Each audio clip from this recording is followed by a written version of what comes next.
Welcome. Welcome to the Wii Robot Party. So we have quite a show for you tonight. I think you're going to like it.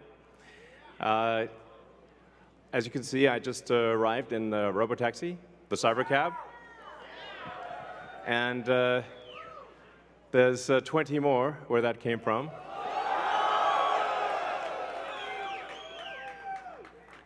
So they've been traveling. There's no people in them, as you can see. The car's just going by with no people.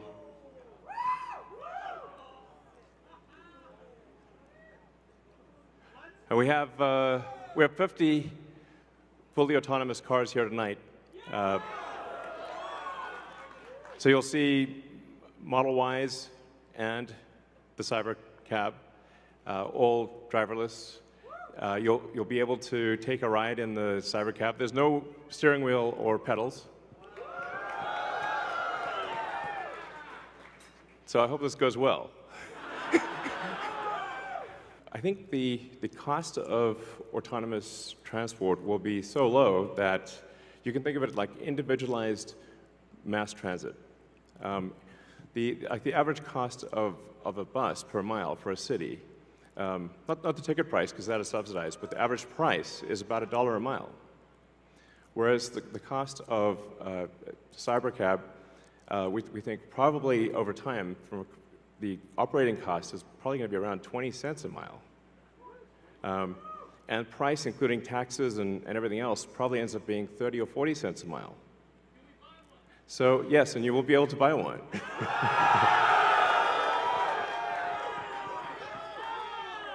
Yes, exactly. We expect the cost to be below $30,000. We do expect actually to start fully autonomous, unsupervised FSD in Texas and California next year. And that's with the Model 3 and Model Y. And then we expect to be in production with the Cybercab, which is really highly optimized for autonomous transport in probably, well, I tend to be a little optimistic with timeframes, but in 2026. So, yeah, before 2027. Let me put it that way. When you get in, you'll see like it's really quite a wild experience to just be in a car with no steering wheel, no pedals, no controls, and it feels great. Something we're also doing is, and it's really high time we did this, is inductive charging. So the Robotaxi has no plug. It just goes over the inductive charger and charges. So yeah, it's kind of how it should be. Oh, and also, what happens if you need a vehicle that is bigger than a Model Y?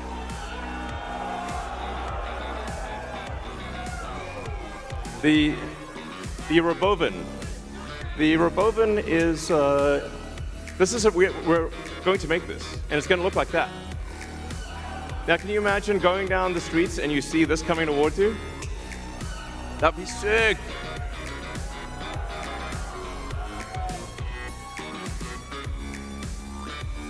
So this can carry up to 20 people, and it can also transport goods. So you can configure it for goods transport within a city, or transport of up to 20 people at a time.